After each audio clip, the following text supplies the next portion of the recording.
Começa agora o podcast Agro e Prosa com o jornalista Divino Ronaldo. Esse podcast tem por objetivo falar do agronegócio de um jeito descontraído, fácil e descomplicado. Com vocês, Divino Ronaldo e o Agro e Prosa.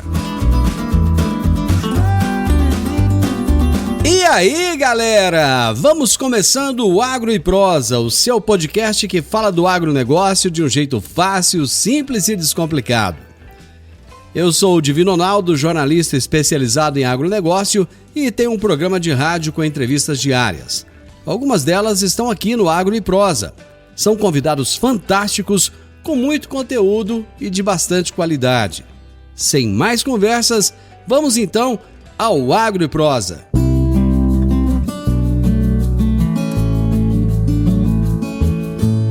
O meu entrevistado de hoje é Hamilton Luiz Bandeira do Nascimento, engenheiro agrônomo e doutor em zootecnia.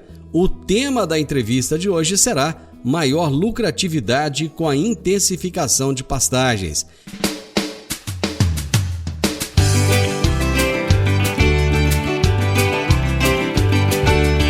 Hamilton, prazer receber você novamente aqui no programa. Muito obrigado. Que isso, Divino. Prazer é sempre meu. É sempre uma grande satisfação participar do seu programa. Bom, hoje nós vamos falar sobre intensificação de pastagens. Eu acho que nada melhor do que começar trazendo o significado disso. O que é a intensificação de pastagens? Divino, intensificação de pastagens consiste em utilizar estratégias para conseguir maximizar a produção de forragem e otimizar a utilização do pasto, buscando maior produtividade por área. Então, resumidamente, é utilizar estratégias de manejo para aumentar a produção do pasto e ter uma boa estratégia para ter maior eficiência para fazer o animal colher esse pasto e transformar isso em produto, seja carne ou leite. Por que intensificar a pastagem? Nós passamos por um momento, Divino, onde a gente, esse ano, teve uma grande surpresa aí com a valorização do preço da arroba do boi. Isso foi acompanhado também pela valorização da saca de soja, da saca de milho. Tivemos também aumentos nos custos dos insumos. Então, tudo isso tornou a atividade pecuária mais desafiadora. Então, para conseguir se manter na atividade, é necessário aumentar a produtividade e aumentar a lucratividade, para manter a atividade competitiva com outras atividades do setor. E a melhor forma que tem de aumentar a produtividade e lucratividade na pecuária é intensificando pastagem, porque as pastagens, elas são a base dos nossos sistemas de produção pecuários, principalmente quando a gente fala em pecuária de corte. A gente tem aproximadamente 162 milhões de hectares de pastagem e um rebanho de aproximadamente 210, 214 milhões de cabeças. Então, a forma mais barata de aumentar a produtividade e rentabilidade desses sistemas é intensificando pastagens, aumentando a produção por área. E como que o pecuarista faz para ele intensificar as pastagens?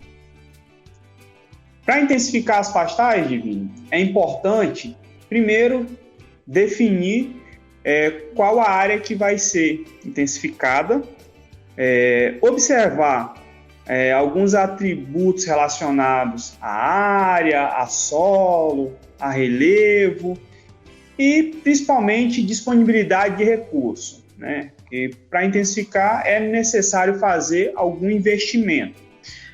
Dependendo da situação, de como estiver a área, de como estiver o pasto, esse investimento pode ser maior ou menor. Então, pastagens que não estejam em uma boa condição, que não estejam com uma boa fertilidade do solo, que a graminha ela não é tão produtiva, provavelmente vai haver a necessidade de um investimento maior, né, uma recuperação dessa área, às vezes tem a necessidade de trocar a forrageira, fazer alguns investimentos em correção, em adubação, para tentar elevar os níveis de produtividade dessa pastagem, né? Então, isso vai envolver aspectos relacionados à correção do solo, à adubação, algumas vezes mudança da forrageira e estratégias de manejo do pastejo, estratégias de manejo da adubação. Algumas vezes cabe até irrigação nesse processo. Tudo vai depender muito do objetivo da propriedade, do objetivo do pecuarista e da disponibilidade de recursos, né? E a disponibilidade de recursos é um dos fatores que vai determinar o tipo de investimento que vai ser feito e qual será o nível de intensificação. Certo. Deixa eu só entender aqui. Quer dizer que existe um tipo de intensificação que custa mais barato, existe uma que tem um valor mediano e uma que exige um investimento mais alto. É isso? Exatamente, né? Quando a gente pensa em intensificação, em um primeiro momento, pode vir na cabeça de muitos a ideia de que eu vou ter para intensificar colocar muito adubo, colocar uma forrageira muito produtiva, irrigar, mas não necessariamente em um primeiro momento, em um primeiro ano, a gente vai fazer esse tipo de investimento e mais ainda, esses investimentos, eles devem ser realizados com cautela, porque não adianta nada fazer um bom preparo da área, fazer correção, colocar adubação, fazer uma alta reposição de nutrientes com adubação pesada, ter uma forrageira produtiva, se o produtor, né, ele ainda não tem uma boa experiência com o manejo da pastagem. Então, além de fazer o pasto produzir bem, é importante ter uma boa estratégia de manejo para ser eficiente em colher esse pasto, porque no final, o que vai dar o retorno para o sistema de produção é o produto que vai sair da área, seja carne, seja leite. Então, e mais importante que isso é o retorno financeiro, a lucratividade. Então, no final, você tem que pagar todos os custos, tem que pensar na reposição de animais e tem que sobrar alguma coisa. Então, não necessariamente o maior investimento é o que vai te dar maior lucro. Se você não for eficiente em manejar a pastagem, em manejar o rebanho, você pode tomar um prejuízo. Por isso que o ideal é ir intensificando aos poucos. Porque quando você intensifica aos poucos, você começa a entender o teu sistema, começa a conhecer os padrões de resposta da tua pastagem e dos teus animais. E fica mais fácil projetar investimentos futuros. Eu creio, Hamilton, que o primeiro passo seria encontrar um bom profissional para dar uma boa assistência técnica, uma boa orientação. É isso? Exatamente, Divino. Então, sempre que se pensa em fazer investimentos no negócio pecuário, assim como na agricultura é feito, o ideal é ser orientado por um bom profissional, ter um bom acompanhamento, um consultor. Porque essa pessoa vai ter conhecimento suficiente para fazer uma análise, né, do seu negócio e fazer as sugestões de investimento e de melhorias cabíveis para aquela situação, buscando, né, um melhor retorno financeiro. Bom, existem vários tipos de profissionais. Existe o engenheiro agrônomo, existe o veterinário, existe o zootecnista. Qual seria o profissional ideal para que o pecuarista buscasse nesse momento para obter as informações que ele necessita? Esses 3 profissionais que você citou, Divino, são 3 profissionais que podem muito bem atender a esse pecuarista, né? E quando a gente pensa na parte animal, o veterinário ele tem mais conhecimento para isso, ele tem, né, um conhecimento melhor na parte de sanidade. O zootecnista ele tem um bom conhecimento na parte nutricional, na parte de pastagem também, e o agrônomo, muitas vezes, ele tem uma boa habilidade, um bom conhecimento relacionado à pastagem, à implantação, a manejo. Às vezes ele consegue fazer algumas orientações também relacionadas à nutrição. Mas eu creio que qualquer um desses profissionais, eles estão habilitados para acompanhar um projeto desse tipo. Agro e Prosa.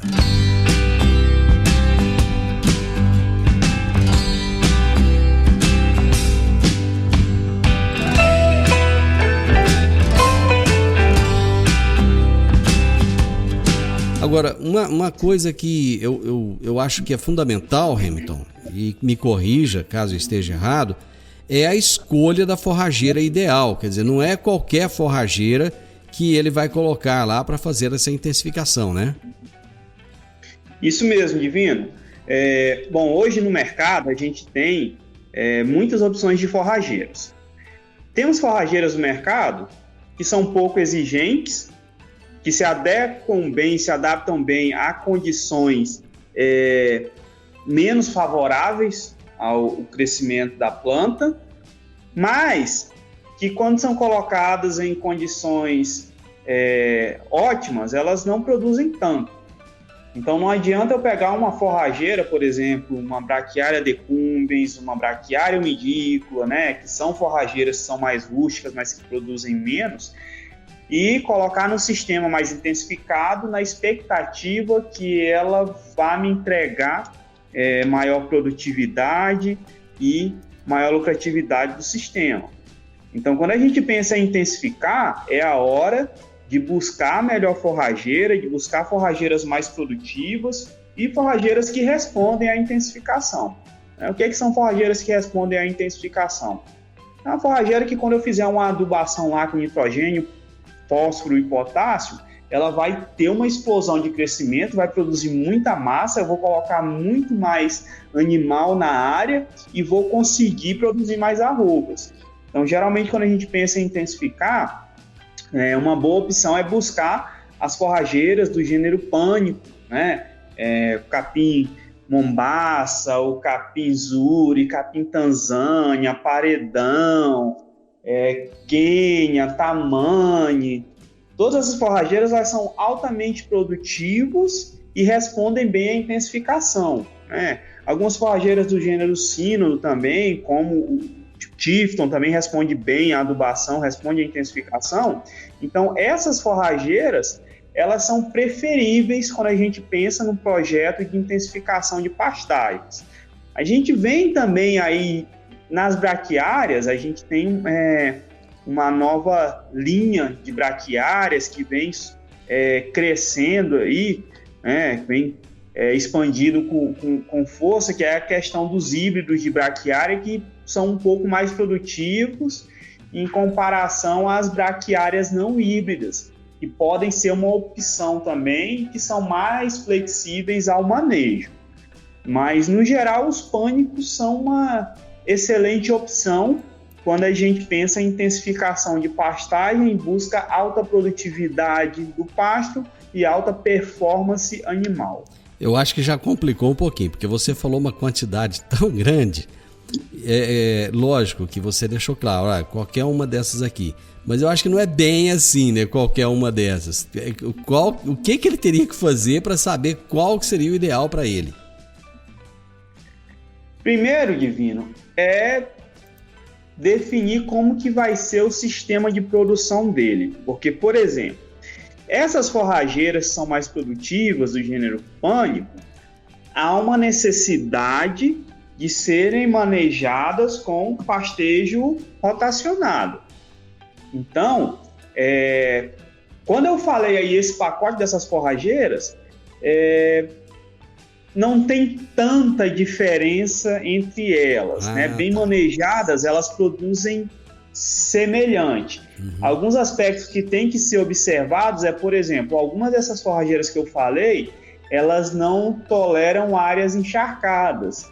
Mas, por outro lado, áreas encharcadas, a gente já tem uma maior limitação de intensificar e de ter maior produtividade. Que tem algumas forrageiras que elas não vão morrer, que vão tolerar um pouco mais, mas elas vão ter a sua produção limitada. Então, o ideal é, na hora que for dimensionar e escolher uma área para intensificação, buscar uma área que ela tenha um relevo pouco acidentado, né? Uma topografia pouco acidentada, que seja relativamente plana, que não tenha problemas com drenagem. Assim fica mais fácil de implantar uma forrageira de alta produção e ter um bom resultado. E aí, o que a gente tem que atentar também são as características dessa forrageira. Porque aí outra diferença que vai ter cada forrageira dessas que eu citei, ela tem um ponto ótimo de colheita, né? Então, ela tem uma altura ótima para o animal entrar na área e uma altura ótima para sair da área. E o produtor, o pecuarista, ele tem que ter o conhecimento disso e tem que seguir essas recomendações. Quando você fala altura ótima, por exemplo, ele não vai pegar aí um capim que pode chegar a 4 ou, sei lá, 5 metros de altura. Quanto mais alto, melhor. Não é bem assim que funciona. Não. Isso foi até importante você tocar nesse ponto, porque às vezes o pecuarista ele comete esse equívoco, e com frequência, né? Achar que quanto maior tiver o capim, mais ele produz massa e mais ele vai conseguir colocar animal e mais vai produzir de carne ou de leite. Na verdade, as forrageiras, elas têm o seu ponto ótimo de crescimento. O que acontece? Quando chega um determinado ponto, vai continuar crescendo, vai continuar aumentando a massa, mas vai aumentar principalmente talo da planta, né? E vai começar a ter morte de tecidos mais velhos, que é o que a gente chama de senescência. E aí o acúmulo líquido de forragem, ele passa a ser menor, e a eficiência de colheita pelos animais também reduz, porque aumenta muita fibra, reduz a digestibilidade do material. Então, por isso que, né, desde a década de 90 são realizados vários estudos no Brasil no intuito de determinar qual que é a altura ótima de pastejo dessas forrageiras. E aí, quando a gente pensa em pastejo rotacionado, a gente pensa na altura ótima para a entrada dos animais no piquete e a altura ótima de saída. Por quê? Porque a gente tem que buscar o equilíbrio entre a máxima produção do pasto e a máxima eficiência de colheita do animal e maior produtividade do animal e por área. No final, é isso que a gente busca. Deixa eu só colocar um exemplo aqui que eu acho que vai facilitar um pouco o entendimento. É mais ou menos quando a gente compra aquele palmito e você vai comer e ele tá todo fibroso. Quer dizer, aquilo não é gostoso, não é palatável. Você acaba pegando aquilo, começa a mastigar, pega aquela bucha, joga fora. Enquanto que se ele tá macio, tenro, suculento, aí a gente quer comer mais até, né? Isso, esse exemplo foi excelente, Divino. É isso mesmo. Aquele palmito mais fibroso, a gente até come menos, porque é incômodo, né? Aquilo lá é difícil de mastigar, é difícil de digerir. Da mesma forma, é o pasto. Se o capim está muito passado, a gente tem dois efeitos aí que reduz o consumo e o desempenho do animal. Que aquele material vai ficar mais tempo no trato gastrointestinal do animal, porque vai dar mais trabalho para digerir, ele é mais fibroso, né? Então, como o animal passa mais tempo cheio, ele vai consumir menos. E além disso, aquele estalo que fica, o animal passa a ter maior dificuldade em aprofundar o bocado e colher a forragem na parte mais baixa do dossel forrageiro. E aí você tem um efeito também de uma barreira física. E aí tem uma redução no consumo. Isso ajuda também na produção de gases pelos animais ou não? Ou não interfere? Sim. É uma coisa que tem sido discutido bastante no mundo inteiro, né? E, inclusive, existem várias linhas de pesquisa no Brasil buscando comprovar, né, como que ocorre essa emissão de gases pelos animais.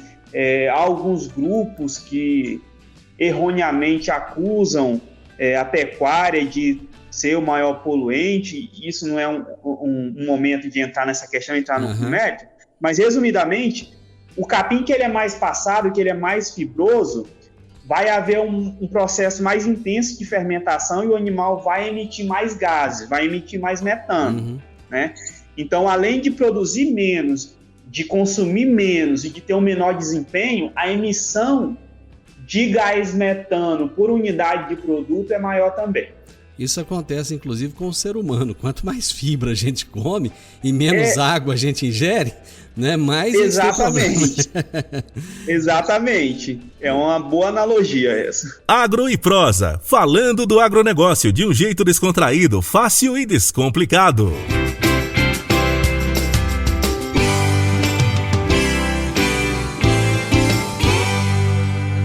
Quais são as estratégias nutricionais que devem ser adotadas, Hamilton, para otimizar o uso da forragem? Divino, a gente sabe que por mais que o pasto ele seja bem manejado, um pasto que seja adubado, que produza bem, que seja colhido no momento adequado para assegurar a alta qualidade da forragem, quando a gente pensa em sistemas intensificados que a gente busca alta performance dos animais, sempre é importante associar uma forragem de qualidade com um bom suplemento mineral. Por quê? Porque o suplemento, com o fornecimento dele, é possível fornecer aos animais alguns aditivos que vão estimular o crescimento de micro-organismos benéficos no organismo do animal, que vão facilitar a digestão do alimento. Né? Além disso, em alguns suplementos existem também alguns aditivos que inibem o crescimento de micro-organismos que são maléficos, vamos dizer assim, micro-organismos que podem comprometer, né, o desenvolvimento, né, o crescimento da microbiota benéfica do rumen do animal. E, além disso, com o fornecimento desse suplemento, a gente consegue ajustar os níveis de minerais na dieta, os níveis de proteína e de energia. E, com isso, a gente consegue uma maior multiplicação de micro-organismos benéficos também, e o animal ele passa a ter um estímulo para o consumo de forragem, né? É claro que esse fornecimento ele deve ser realizado em quantidades adequadas. Correto. Né? Então, quando a gente pensa aí no suplemento de alto consumo, fornecer até 0,3% em relação ao peso corporal do animal, associado a uma forragem de alto valor nutritivo, a gente pode ter excelentes resultados. Mas a importância do suplemento é que ele vai estar potencializando a utilização da forragem pelo animal. Ajuda o animal a ter maior eficiência em utilização dessa forragem e acelera um pouco o processo de ganho. É importante isso que você falou, porque não é a quantidade de suplementação que vai fazer com que o resultado seja melhor, né? Às vezes a quantidade maior, ela pode até prejudicar, né? Pode, exatamente. Esse ponto é importante, Vino, porque, por exemplo, se você começa a aumentar muito os níveis de suplemento, pode haver um efeito que a gente chama de efeito substitutivo, no qual o animal ele passa a consumir mais o suplemento mineral e menos o pasto. E não é isso que a gente busca num sistema de pecuária intensiva a pasto. A gente busca fornecer o suplemento para melhorar, né, e aumentar a eficiência de utilização do pasto pelo animal, e promovendo assim um efeito aditivo no ganho do animal e no ganho por área. O próprio nome já diz, né? É suplementação e não substituição. Isso, exatamente. E você havia falado anteriormente a respeito de estratégias de adubação, que o produtor pode criar estratégias de adubação para melhorar o resultado, às vezes, né? Você até citou exemplo, parece-me que do nitrogênio. Quais são as estratégias de adubação na intensificação de pastagens?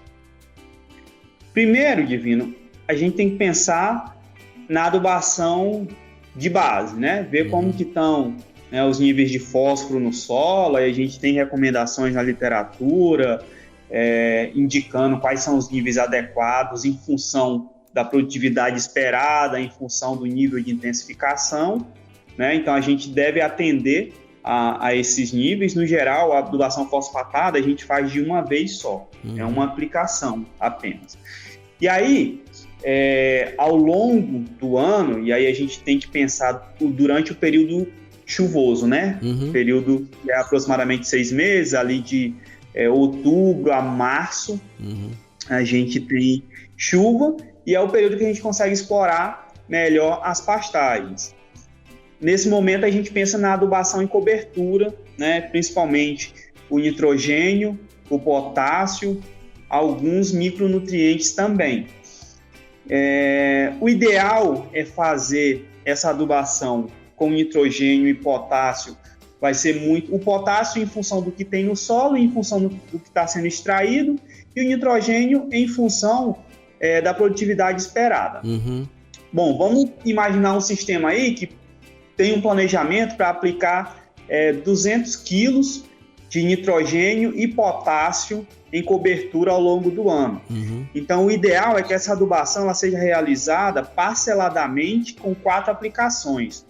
Por quê? Tanto o nitrogênio quanto o potássio, quando a gente aplica mais de 50 quilos por hectare, o nitrogênio a gente pode ter percas por lixiviação, porque é uma dose muito alta, vai ficar disponível ali na solução do solo e a planta não vai absorver na velocidade adequada e parte vai ser lavada. E pode ter perca também por volatilização, né? Vai perder pro ar. E o potássio, como ele é de alta solubilidade e muito móvel no solo, aplicar doses muito altas pode ocorrer a perca por lixiviação e pode ocorrer também um processo que a gente chama de salinização do solo. Aí já começa a haver interferência na dinâmica de outros nutrientes. Então, o ideal é aplicar não doses maiores que 50 quilos por hectare. E doses muito menores que isso, a gente também não recomenda, porque corre o risco de você estar aplicando doses que a gente chama de homeopática. Às vezes aplica uma dose muito baixa e ela não é suficiente para atender o mínimo necessário para que a planta responda em produção. Então, 50 quilos por hectare de nitrogênio e potássio por adubação é uma boa estratégia. E aí, se for definir num sistema rotacionado 2, 3, 4 adubações, fazer a adubação sempre após o pastejo. Então, saiu os animais, eu adubo e atentar sempre para a disponibilidade, né, e previsão de chuva, né? O ideal é você terminar de aplicar e chover. Essa é a situação ótima. Tá. Perfeito. Bom, nós já estamos com o nosso tempo aqui quase no final, desculpa, mas nós precisamos falar também sobre o manejo do pastejo, né, para colher mais arrobas por hectare. Como que deve ser esse manejo? Então, Divino, aí a gente volta naquele ponto que eu falei anteriormente, que manter o equilíbrio entre máxima produção do pasto e máxima produção animal. E aí, para falar um pouco desse tema, eu vou até usar o exemplo que a gente tem de um trabalho recente, né, que inclusive foi recentemente publicado no nosso anuário de pecuária da Comigo. Eu apresentei em uma palestra e também publicamos, né, na revista da Comigo como informe. Então, uma fazenda que tinha uma forrageira lá altamente produtiva, mas que os produtores estavam tendo dificuldade em colher o pasto. Estava passando muito do ponto, estava tendo que roçar, estava gastando muito com isso. Solicitou a presença nossa lá na área, né? Fui junto com o técnico que assistia e acabamos por entrando num consenso e implantamos um experimento lá na área da fazenda. E aí o capim-mombaça, que ele tem a meta de manejo e entrada de 90 centímetros, saída com 45 centímetros de altura, que esse é o ponto onde a planta tem o seu máximo acúmulo líquido de forragem. Certo. Só que mesmo tentando manejar com os 90, por questões operacionais, às vezes eles não conseguiam e o pasto acabava passando, né? E a gente tem que lembrar também que quando a gente aduba o pasto, tem que ser mais eficiente ainda em colher, porque as taxas de crescimento da planta, elas são bem mais intensas e a gente tem o compromisso de ter o retorno financeiro. Então, se passar do ponto, é dinheiro que eu estou perdendo. Isso. Definimos 2 estratégias de manejo, né? Manejando um pouco mais baixo, com 80 centímetros de entrada e 40 de saída, e 70 centímetros de entrada e 35 de saída. Isso, claro, associado a uma boa suplementação mineral, os animais com um bom padrão genético, e nós conseguimos, nesse sistema, ter uma alta eficiência de colheita do pasto, a ponto de que, num período de 8 meses, conseguimos colher 40 arrobas por hectare na fazenda. Quando a gente compara isso com a média nacional, que é 4,5 arrobas por hectare, isso é quase 10 vezes maior em relação à média nacional. Então, é uma produtividade altíssima, é muita coisa, né? Aí, esses resultados, quando a gente compara com o restante da fazenda, esse trabalho ele foi feito em 1/3 da área de pastagem da fazenda, em uma área de 63,5 hectares. O resto da fazenda é uma área menos nobre, parte da área é encharca e a forrageira é um pouco menos produtiva. Mas aí, quando a gente compara a produtividade do resto da fazenda, girou em torno de 14 arroba por hectare, que ainda foi bom comparando com a média nacional. A média global da fazenda de produção ficou em torno de 20 arrobas por hectare, que é muito bom. Aí, quando a gente volta comparando a parte intensificada da fazenda, o sistema intensificado, com o sistema não intensificado, a intensificação de 1/3 da área de pastagem possibilitou mais que dobrar a produção da fazenda. 56% das arrobas produzidas na fazenda no período ocorreram em 30% da área. Isso possibilitou também um aumento de aproximadamente 190% na produtividade por hectare, né? Saiu de 14 arroba para 40. Isso gerou um incremento de mais de 140% na lucratividade da fazenda. Então, no final, o que possibilitou tudo isso foi o conjunto de todos os fatores relacionados a um bom manejo nutricional do rebanho, uma boa suplementação, animais com um bom padrão genético, um bom manejo sanitário desses animais, né? Animais que foram desverminados nos momentos adequados, que seguiram o calendário de vacinação, e um bom manejo também do pastejo e da pastagem, né? O pasto foi adubado, né? Foi feita uma boa reposição de nutrientes, foi mantido sempre um bom padrão com relação ao manejo do pastejo, a altura de entrada, a altura de saída dos animais do pasto. O pessoal da fazenda teve um bom treinamento, né? E seguiu à risca esses critérios, e isso resultou no final nesse excelente resultado. Muito bem. Meu amigo, que bom que você trouxe aí esses resultados, essas dicas. Eu acho que para o pessoal vai valer muito a pena. Chegamos ao final do programa. Hoje é dia 23 de dezembro, estamos aí já em cima do Natal, né? Quer deixar alguma mensagem de Natal para os nossos ouvintes? Divino, a gente chega ao final de um ano que foi um ano muito difícil, um ano com muita surpresa. Todo mundo acho que tinha planejado um 2020 com muitas coisas, muitas realizações, muitos projetos. Infelizmente, por conta do ocorrido aí, dessa pandemia, muita coisa tem que ser adiada. Mas o que a gente deseja é sempre boas festas, que as pessoas se confraternizem com seus familiares, que aproveitem esse momento que é extremamente importante. E aproveito também para sugerir aos que tiverem mais interesse, tiver curiosidade, quiser saber mais sobre os nossos trabalhos, entrem lá na página da Comigo, lá na aba Publicações, tem o nosso anuário de pecuária, no qual tem um artigo com detalhes desse trabalho que eu citei, o informe agropecuário também, que foi publicado na semana passada, ele tem essa parte técnica com a comparação com a da fazenda, dos dois sistemas, está bem esclarecido lá, tem bastante detalhes.